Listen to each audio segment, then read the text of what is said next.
Hello, Libby. It seems like a long time since we last chatted about that painting. How are you getting on with it? Hello, yes, good.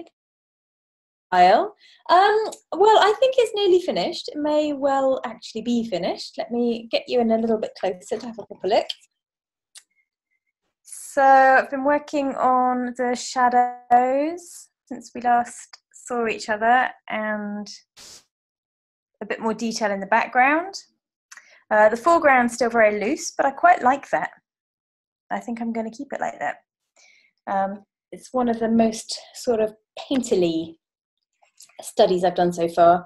My paintings are often quite graphic, and everything's kind of outlined and well within the some of the more loose elements to this one. So I may well kind of lighten up a few things, but it's pretty much done. Yes, I can see the difference myself. Yours are usually more definite shapes. They are, as you say, more defined and outlined in a way. So that is a bit of a departure for you. And certainly having some of these so much more muted colours than you usually go for is quite nice, I think. Good, good. Well, that's encouraging. Yeah, and I like the way you have actually got a more realistic, if I can use that word, sky and distance, and the buildings, I think, is very, very nice. And I think it's refreshing because work does have to progress, doesn't it? It does, it does. As long as it stops progressing in time for it to dry for the exhibition coming up, that would be good. And that isn't far away. When does your exhibition open, Libby? It opens on the 27th of October. 27th of this month, but of course I have to get down there a few days beforehand to hang the exhibition, and I'm taking all of the paintings with me in the car, so they need to be dry. So I a couple of weeks ago, but I'm still fiddling. Okay, now tell me about this exhibition. I know it's in a village not far from me. It's where you've exhibited before. How many paintings are you going to have? Somewhere between 12, possibly 13, possibly 14. It depends.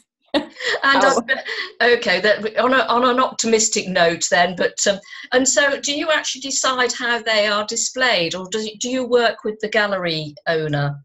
It's a team effort. I mean, I tend to leave as much as I can to her, because she knows her space well. And also I think because I've been looking at the work for so long, it really helps to have a fresh pair of eyes and see them through somebody else's idea. The ones I think I'm most happy with and I think are the strongest, and not always the ones that somebody else might think are strongest. So, but we do kind of work together on that. And I know the space as well. Obviously, this is the 6th exhibition there. So when I'm kind of putting the work together at the beginning, when I'm thinking about a new body of work, I will consider the space. So that's,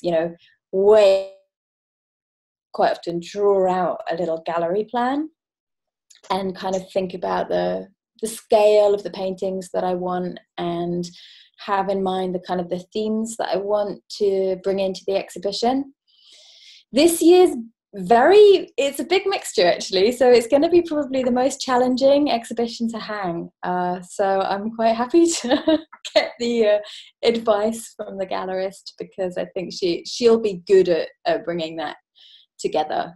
Yeah, and it's interesting you say that. I've been teaching some of my painting people on a painting holiday today, and I was trying to explain to them to start with the end in mind, which you obviously have to do with your collection of work. You've got to think about the space it's going into, how it's all going to sit, and then you've got to, it's like building a big jigsaw, isn't it? Then you've got to break it down into pieces.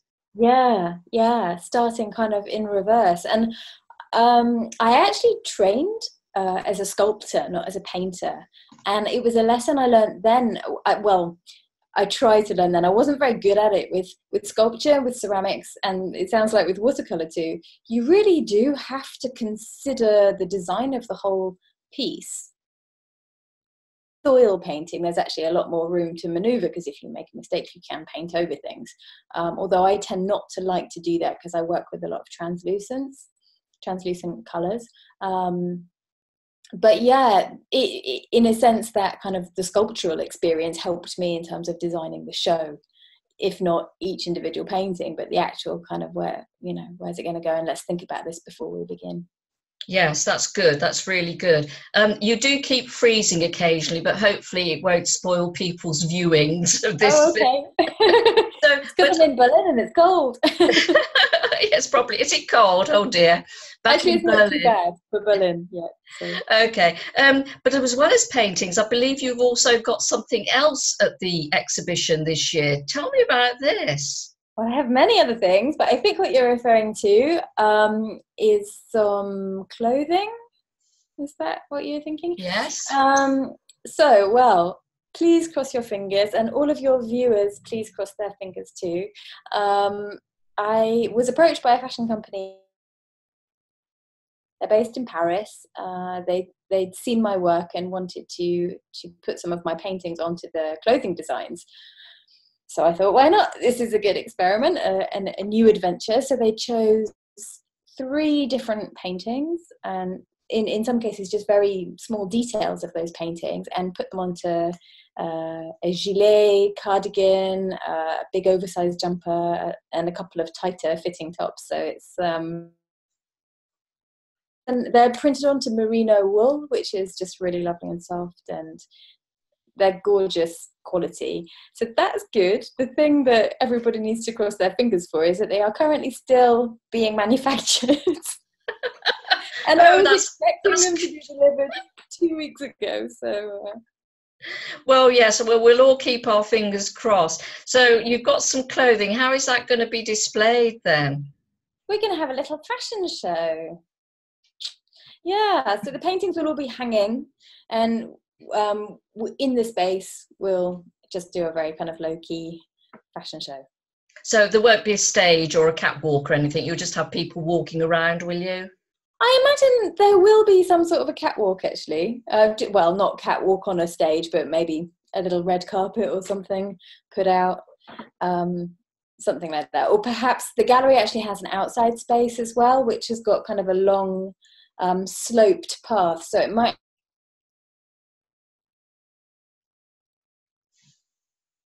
Oh, you've frozen again. Okay, you froze for a moment, Libby. Oh, okay. Yeah, so you were saying it might be outside on the sloping pathway, the entrance to the place. Yes. Yeah. Okay, great. Well, that's really exciting. Gosh, that is different. And what other merchandise, if I can use that word? I know we've already discussed this matter, but what other stuff have you got there as well? Start making like proper t-shirts with proper merch. I have ordered some new designs of cushions. There'll be 2 new ones at the exhibition, and there are 4 limited edition prints from paintings in the exhibition. Every year I try and create a certain selection of prints from the paintings that are in the exhibition. So this year I've made 4. That's great. And you will have your greeting cards, will you? And will you have a calendar for next year? Oh yes, the calendar. I've finished it. I've ordered it. It should be with me tomorrow. It's a shame I haven't got that to show you now. Yeah, the 2019 calendar is available on my website, libbypage.eu. Super. Well, it all sounds so thrilling. I will see you there, of course. Is there anything else you want to tell us about the exhibition and that painting that you're hoping will be finished behind you, or it may be finished? Well, just a favour to us, with all your wonderful camera skills, do you want to film my fashion show? Darling, I would be delighted. And actually that brings me to another point, dear viewers. The next interview I'm going to do with regard to this will in fact be with the gallery owner, the curator. We're going to have a little chat with her to see how she goes about it. And then I will indeed be at the opening to meet Libby again and look at the fashion show and her other, inverted commas, merchandise. And we will take it from there. So I'd just like to say thank you very much for joining me from chilly Berlin. It's not so nice here today, actually, darling. It's been pouring with rain. Oh, gosh. Yeah, it's horrible. And I've found another leak in my roof. So So anyway, thank you very much for talking to us, Libby, and I just say happy painting, and I'll see you in a few weeks. Many thanks. It's been great to talk to you. Thanks very much.